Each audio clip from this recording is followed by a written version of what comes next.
short to you again. All right, welcome. At this time, we'll turn it over to Bob Vander Weide. Good morning, everyone. I guess I would call this section the Bob Retirement Media Party, and I do thank you all for being here. I agreed with the family back in 1991 to do this for 3 years, and I stuck for an additional 17 and a half because basically fell in love with this organization, helping to build it, but more importantly fell in love with this community and what Orlando was about. I have to be real honest, it's with great emotion I'm here today because I'm going to miss the wonderful people both that live in this city, support this team, and also the staff that made my job look pretty easy. I'm proud of this organization. I'm proud of its role in this community. I'm proud of the fabric we've become. I'm proud of the fact that we helped put Orlando on the map and totally understand in this tourist town that we're not the only ones that do that. I'm proud of the fact that every day that I lived this role, I had a goal of winning a championship. And with good people in leadership, both to my left and right, I know that's the most significant goal that we have.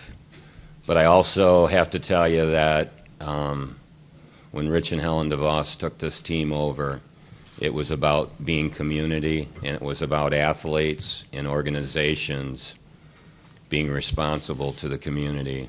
And to raise $16 million over the years, to 6,000 hours of community service every year by our staff, to see what the players do on an annual basis and now fight for a DeVos Community Enrichment Award, it's warmed my heart that we've supported so many disadvantaged kids, and that's been a real passion of mine, and probably going to be something with a little more free time along with family and maybe coaching my kids. I get the ability to tie into some maybe really great mission work with kids. People are going to say, why now? We got this beautiful building. I got a great leadership team. I got a brother-in-law who is ready to take the baton and will do a phenomenal job at it. But I made a commitment to the family that serving the NBA, both on the planning committee and labor committee, I would get through that process completely. I would do my part, my hardest, as a worker to, on those committees of 9, support a process that would get this season started. And I'm so thankful that the employees in the arena, the businesses around here, and everyone that represents what happens in this building on a professional sports basis have the opportunity for a 66-game season, and I couldn't be more proud of the work that the Labor Committee and the Players Association did to get that accomplished. This organization is in great hands. I'm moving on to what you would call a consulting advisory role. No matter how good you may think someone's job is or career opportunities are, and believe me, I've been told by many people, you must have the greatest job in the world, and I thought I did for 21 years. Now I just want a little free time to go do some other things and put a focus on, I really miss coaching with my kids and haven't done that for some years. And this is a family that has a lot of business ventures and a lot of opportunity in those, and I want to explore and grow myself in those ways. It is with complete confidence that I turn this over on a day-to-day to my brother-in-law, Dan, who's got great professional sports experience, who's got an incredible business mind, and, like his father, compassion for people. The other thing, I think he gets clearly what it means to work with a team, lead a team, but not necessarily always be above a team, be a part of the team. I think the Stan, the Otis, the Alex are going to find great pleasure working with Dan, and it's my privilege and honor to present the new chairman of the Orlando Magic, Dan DeVos. Thank you. Thanks, Bob. Thank you all for coming. It's my pleasure, my honor to be here today. First and foremost, change is hard. Bob has been here for so long and has done such great things. As a family, we could not be more proud of this organization. And as we look back 20 years when Bob started here to where it is today, who could have thought? Who could have seen the way that this organization came together both on the court and off the court? I mean, the winning attitude, the winning atmosphere, the dedication that he has put into this is beyond expectations. And the family, as I mentioned, is proud of what he did, how he did it, and all the people that we are associated with here, not only within this organization, but within this community. Change is difficult for everybody involved, but the good news in this change is that it should be and will be a pretty seamless operation. We have anticipated change within our family for a long time. We have worked for years on family governance, on our corporations that we work with, and our family entities. And so our planning has taken place for a long time. As Bob mentioned, timing is always questionable when change happens. But for us, for the family, and for Bob specifically, it was time to move on. As Bob mentioned, he had been tremendously active with the NBA and took a lead role in the new CBA. And we're very proud of the work that he did there, and we thank him for that. So going forward, our mission, the mission of the organization, the vision, the values, of course, continue on strong. Our number one objective has been, continues to be, and even more so every year, to bring a championship to the city of Orlando. And as an organization, we will continue to do that, representing the organization in the first-class way that it always has been, working with our fans and with our sponsors, earning their support every night that we play, every day that we're in the community, and everything that this organization represents. So we continue to move forward as a family and as an organization. As I mentioned, our family is planning for the long-term future here with the Magic. Our third generation, Ryan DeVos, my nephew, is here today, who goes to school here in Orlando, is as an example of the third generation. They are actively engaged in the Orlando Magic, and our governance procedures are bringing them more and more into what we do, how we do it, and we're looking for their involvement in the years ahead. So this family commitment continues in even a stronger way. So we are excited about what the future is going to bring. We know the success of this team will continue to grow in many different ways. And also at this point, I'd like to extend appreciation again from the family to not only to Bob for what he's done, but for what Alex has done for this organization, and his taking on additional role here to continue to lead the day-to-day operations down here.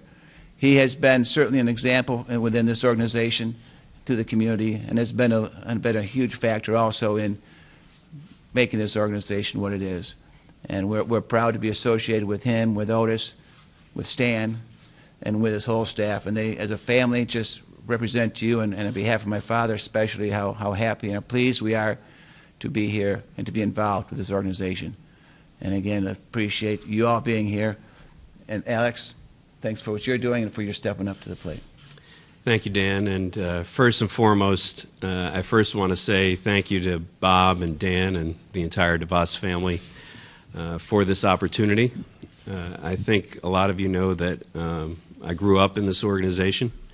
I came here in 1989 with the original Orlando Magic staff as a 25-year-old public relations director, and to have had the opportunity to stay with an organization and, more importantly, an ownership for the time that I've been able to spend here is incredibly gratifying.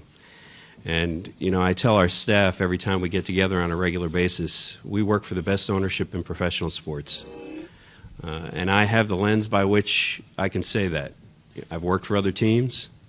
I sit around the boardroom with other owners. The DeVos family cares about this team. The DeVos family cares about this community.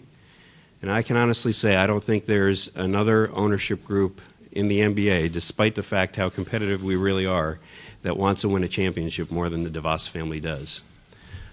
And I think they've proven that over the years in their investment in this team, in their commitment to putting a winning product on the floor, and in the commitment that they've made to our staff, our coaching staff, Otis, et cetera. So I'm incredibly grateful for the opportunity that they're presenting to me personally today.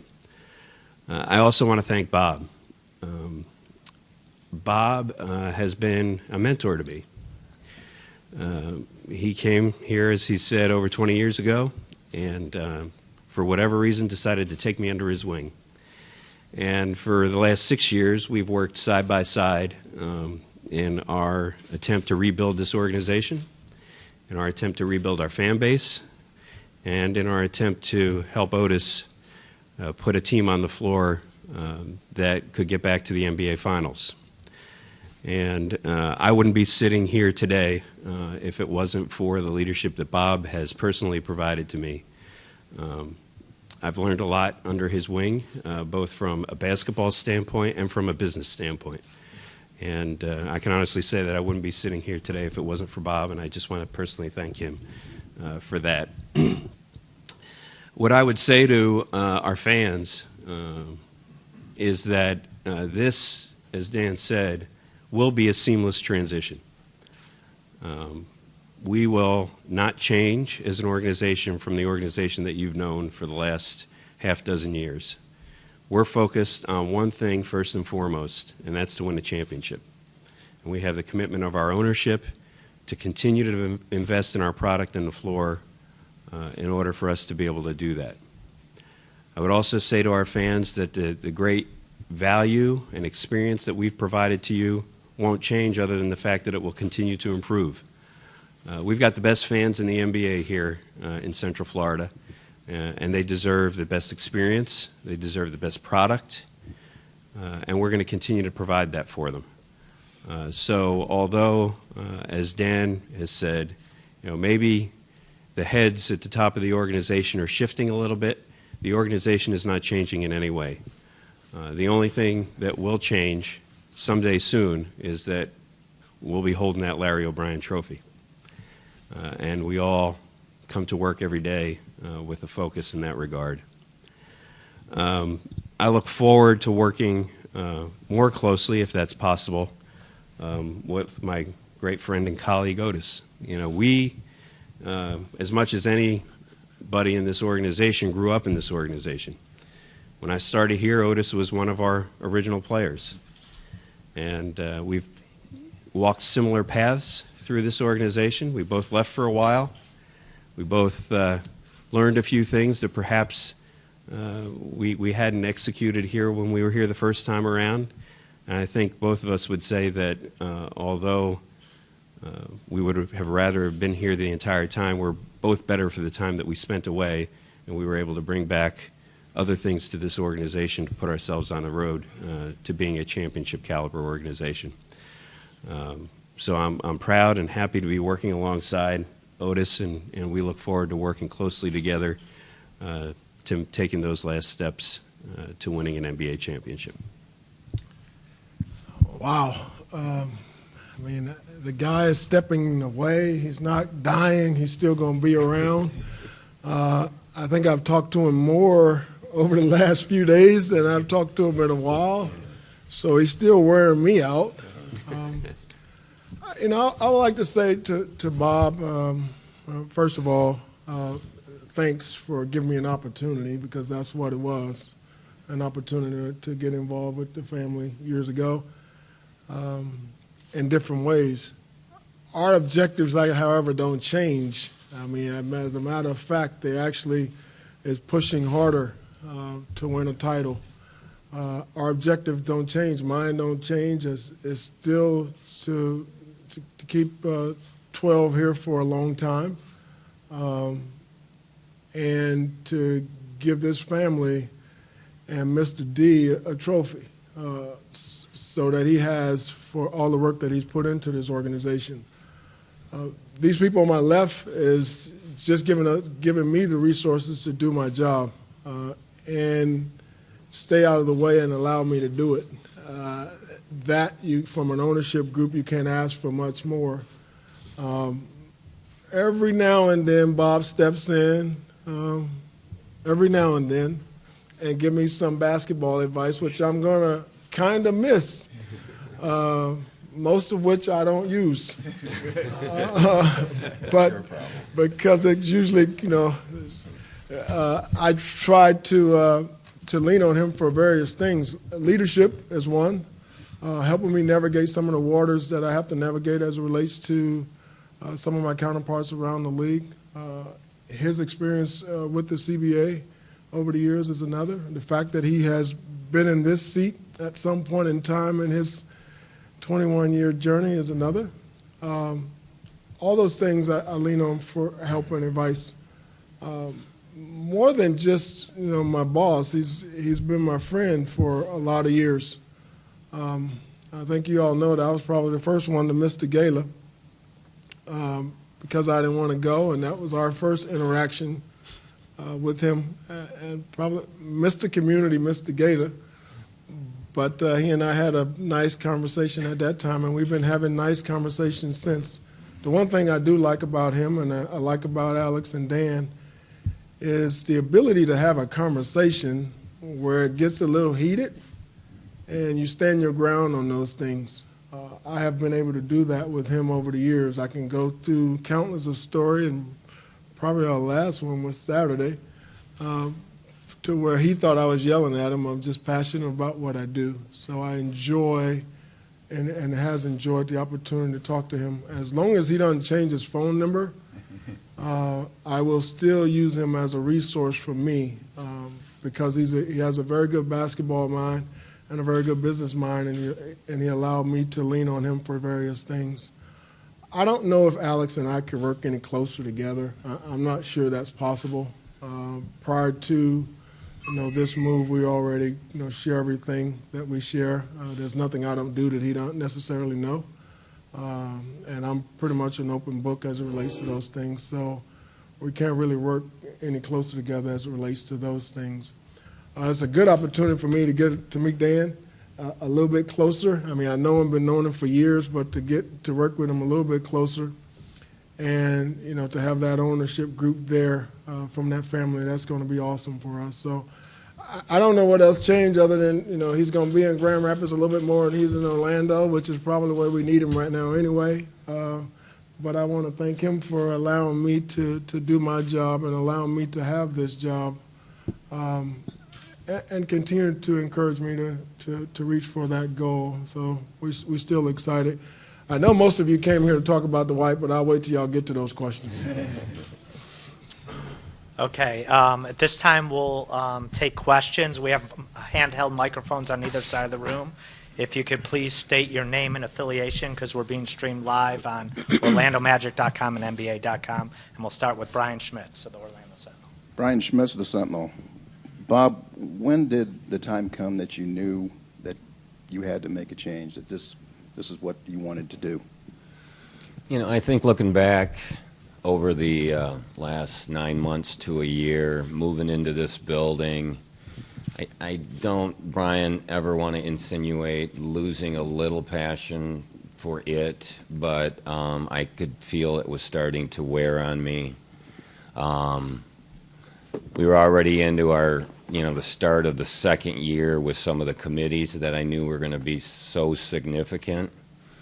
And so we as a family started talking, and my commitment to them was to get us to season, because I take all the activities that I do with the NBA very seriously, and I think that's probably why David puts me on every committee.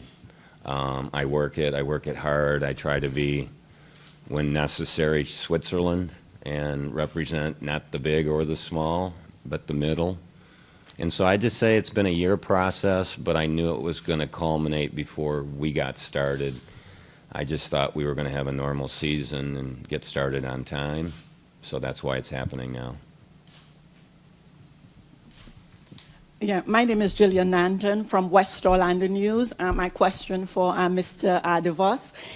You said the number one objective is to bring a championship to the city of Orlando, and everyone has echoed that sentiment. Right. Notwithstanding what Mr. Smith has said, is Dwight Howard leaving, and what contingency arrangements are being put in place when he leaves? Wow, that was a long way to get to that. Dan, let you answer that one. I'm just going to turn it right over to you. No, let me just say, and we've talked about it, of course, internally. We think this is the right place for Dwight, and we'll do everything that we can to prove that to him. Otis, do you have anything to add to that? I mean, that's always been the goal. I don't think that's necessarily going to change. Our goal is to keep 12 in a Magic uniform for his career, and so we are moving toward that end. When there's something to report, I'll report it. But up until that point, there's really not a whole lot to report as it relates to Dwight and contingency plans. There's really no contingency plans because he's going to be in a uniform. And I would just make one comment. I think through my conversations that I think mentally Dwight is in a good place, and that's for this organization and him to work through. But that's a good thing. Bob, Darlene Jones with Channel 9 here in Orlando. Did you drunk dial Dwight Howard recently? No, I didn't. And let me just make this statement once on that phone call. So you called him, but you weren't drunk. I'm going to finish my statement, please. Social event. We play paddle up in the Midwest. I had a couple glasses of wine. I had received text and phone calls from Dwight and thought it prudent still to return the call. I was not drunk. I had 2, maybe 3 glasses of wine over 3 hours. And you need to be clear on this. That phone conversation has not changed my relationship with Dwight. We like each other. We even love each other as people. He's always reached out to me. That phone call has not changed his feeling about this organization. And third, and maybe not as important, that phone conversation has nothing to do with us being here today. Do you recall saying, me and Otis and Stan, we don't want you to go anywhere, we suck without you? Everyone knows we got nothing else. Orlando is a terrible place, and we've got the Amway thing, but who the F cares? Do you recall saying any of that? I am not going to cover any conversation with him, whether it was aggressive conversation, that call, or just conversation on free agency. I will not talk specifics about phone conversations with our players. The people of Orlando spent a lot of money on this new venue, and they would probably like to know if you're out there trashing the city.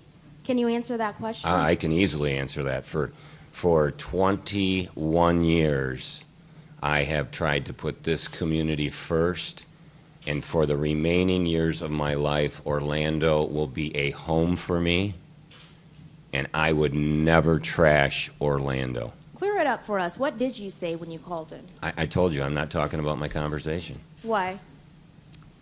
Those are private. Okay, we'll go here. John? OrlandoMagic.com. Bob, you're a guy who was always really close with the team, involved in the day-to-day aspect. What will you miss the most? What are your best memories being involved in the team? I'll miss bugging Otis.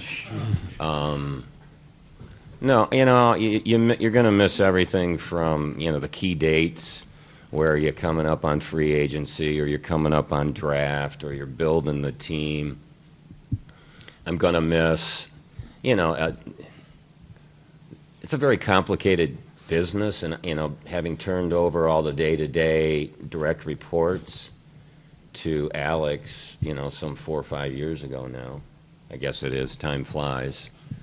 The conversations with Alex strategically, the conversations with Otis strategically, conversations with Coach strategically, and the thrill of what workload you put into it shows up for 82 games, and you get to watch it as it unfolds in pure athletic entertainment. So those would be the things that... Dave? Dave Bauman, Bright House Sports Network. Bob, in terms of trying to secure Dwight Howard's future, how taxing has that process been? And if that hasn't been the most difficult part of the job, what was it? Well, I think it would be real clear that historically now, having done this with several of your own free agents, it's a taxing process, but we've learned from each one, and we are doing everything we can to make sure Dwight knows this is home for him. I would imagine you're referring to Shaq. I'm referring to the experience of the past that we've learned from, yes. Gail Pascal Brown, West 2 News. How are you? I just want to know, I heard you say you're looking at possibly other ventures within the DeVos family, reasons, being able to play with your son or coach or whatever. Are there, with all due respect, are there any other personal reasons why you're taking the actions that you are? This move right now is totally professional, and the personal advantage is I get to do those things you just mentioned, and that's it. And specifically beside the coaching avenue that you're looking, or consulting avenue that you're looking at right now, what other ventures are you seeking within the DeVos family to explore? I'm in wellness, and I really have a heart for the issue of childhood obesity, so I would like to connect myself with some national organization that is the issue they put first. I'd like to put time and money into it. There's so often having a foundation, and we all do in our family, it's wonderful to give the money and know it's doing good, but sometimes it's even more rewarding to be able to put some hours into that.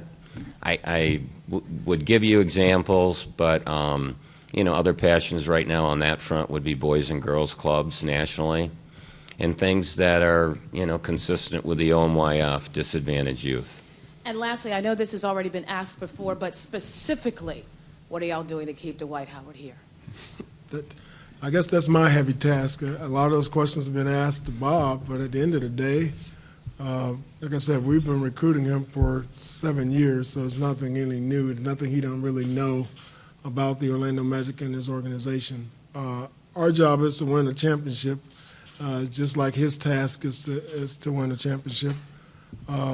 We talk about players and adding players and rosters, and we do all those things. If it was up to me, I'll have an all-star at every position. But also you have to build a team. As I've said on numerous occasions, and I think in my conversation with Josh Robbins, is that at the end of the day, our objective is to win a title and protect this franchise. So we will do what we have to do in order to do that. That means our objective is to keep them in a uniform. However, if that's not the case, we will move another direction. But our objective right now is to keep them in uniform. That's not Bob's job, it's not Dan's job, it's not Alex's job. They're going to assist me, but at the end of the day, I have to do what's in the best interest of the Orlando Magic. Speaking of Dwight, how much patience do you guys think he'll have? Because there's so many things flying around there, Dan, trade rumors, this and that.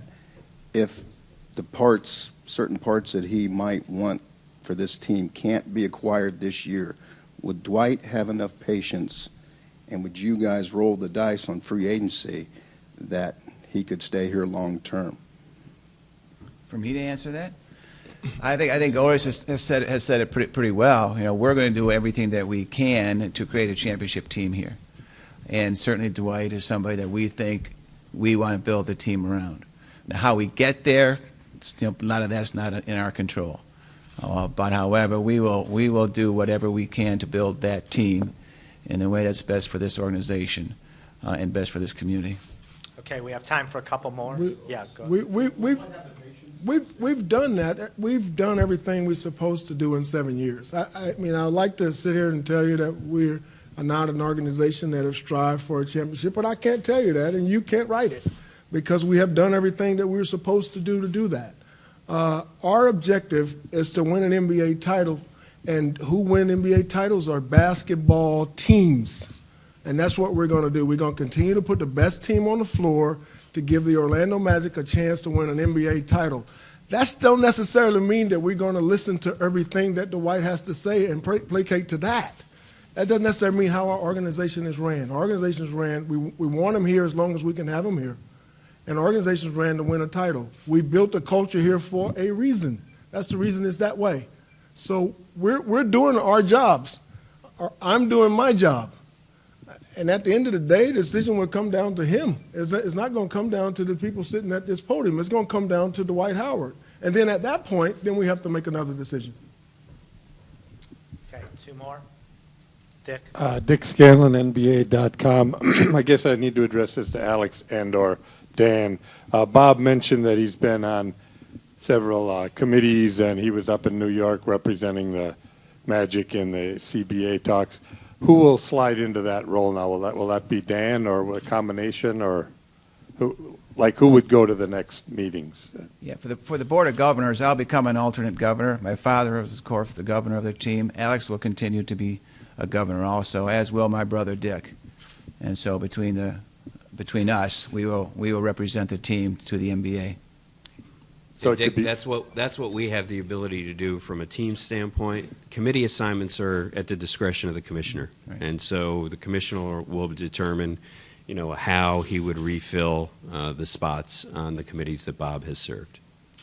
Okay, last question, Josh. Yeah, Josh Robbins with Anderson and Brain up at the podium. How often are team officials remaining in contact with Dwight or his agent? Yesterday and going forward? Every day. Maybe I have a beer when I talk to him, but every day. I mean, we're talking about things that to me are, like I said, our objective is to win a title. We communicate with all of our players, and Dwight happens to be one of them. We communicate with his representation, but I communicate with all of our players' representation. That's not uncommon. If you have one of the top 5, 10 players in this league, you're going to go through free agency. You're going to go through it. And guess what? We're going through free agency. Now, all of us handle it different. Cleveland handled it one way. Toronto handled it one way. We will handle it one way. But if you have one of the best players in the league, you're going to go through free agency. And we're no different than any other team in any other sport. So, and how we do our businesses remain to be seen. We're right about it all year, but until he either sign an extension or end up on another team, we'll continue to write about it, but we'll see what happens. Otis, I think one thing is certain. We're happy to be speaking to them again. That's for sure. All right. Thank you very much.